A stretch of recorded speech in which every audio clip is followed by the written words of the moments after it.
Good day everyone once again. So ngayon ay magkakaroon tayo ng waste management or waste segregation sa ating mga tahanan. So kung napapansin nyo ay meron akong tatlong timba dito.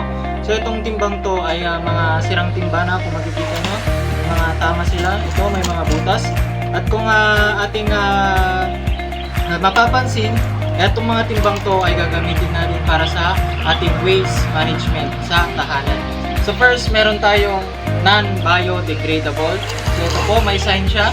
Sa non-biodegradable, dito po natin natatapon yung mga plastics na galing sa mga products na binibili natin.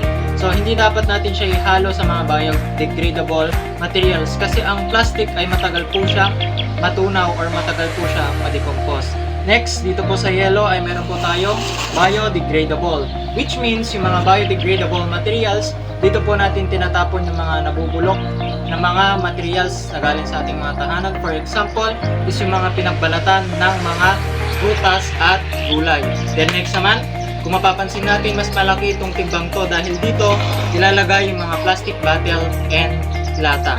So kung napuno po ito, pwede natin siyang i-transfer sa sako, yung malalaking sako, para sa ganon napagkakitaan natin yung mga plastic bottles at lata kasi pwede natin siyang ibenta.